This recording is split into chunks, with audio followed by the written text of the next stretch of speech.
Good afternoon, General Breedlove. Thank you so much for joining us. If you would not mind, would you please give us a little introduction into you? Okay, great. I'm General Phil Breedlove, retired now for almost 8 years. I spent most of my life as a fighter pilot. Later in life, I became ever more senior, a commander, and I ended my military career as SACEUR number 17 as the commander of all NATO military forces. I think my favorite title was Supreme Allied Commander of Europe. Amazing. Well, thank you That's so it. much for agreeing to answer some questions for us. As you know, we just started the Company Grade Officer Foundation, and I know a lot of these company grade officers would love to hear from you about some of your experiences during that time when you were in their shoes. So my first question to you would be, what has been the most impactful professional development opportunity that you experienced when you were a company grade officer? So impactful is kind of an interesting word. It nearly ran me out of the Air Force at the very height of my career as a fighter pilot, as an instructor in every mission in the F-16. The Air Force decided that it was going to send me to be with the Army for 2 years. So give up my cockpit and become what's called a tactical air control party, and serving with 2nd Brigade, 3rd Infantry Division on the inter-German border on the southern flank of the Fulda Gap during the Cold War. And because of what I learned there, two different things, it was probably the most important assignment of my career. The first being, I learned why all the targets that I used to drop weapons on were generated and how they were supporting the troops on the ground and how my life really fit into the larger picture of how the United States uses its military. And then the second thing is, it was the first time I commanded a large group of enlisted soldiers and airmen. Because as a fighter pilot, you just command other fighter pilots until you're very senior.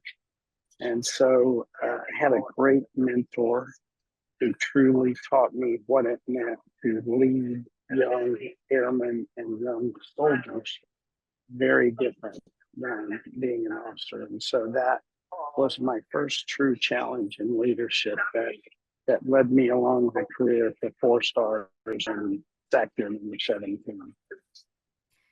So, looking back at that time when you were a young CGO, what is one thing you wish you would have known back then that you now know all these years later after going all the way up as high as you can get and retiring as a four-star general?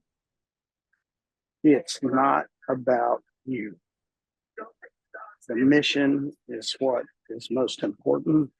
The young airmen and soldiers, they accomplish the mission, they get the airplane ready, they get the weapons loaded, and then you go out and do the easy part. And so I think it's really understanding that the job and the mission is bigger than you, and you are just a part of a team that really accomplishes what our nation needs you to do. Yeah, that is such great advice. Realizing that you're part of a whole. That's great advice for somebody in the business world as well, right? So, Of how would course, you say your experience and your position as a CGO led you down the path that you eventually took and spent all of these years in the military? What was it that led you to keep going from being a company grade officer all the way to a four-star general? a great leader, Lieutenant Colonel, by the way, one of my first and most important mentors. He sort of took me by the ear and sort of helped me to understand how I fit through this whole business. And I took from him the following phrase, because he had also been a fighter pilot, but now he was a leader of these tactical air control parties all across 3rd Infantry Division. And not a job that a lot would relish, but he was superior at it. He was an incredible leader. And he taught me the following: blossom where you're planted. In other words, you're not always going to be the top dog in the top job in the top squadron on the top base.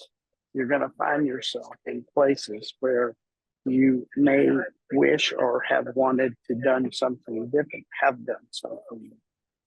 And what Colonel Haggerty taught me and what I've tried to teach young CGOs for the rest of my career is blossom where you're planted.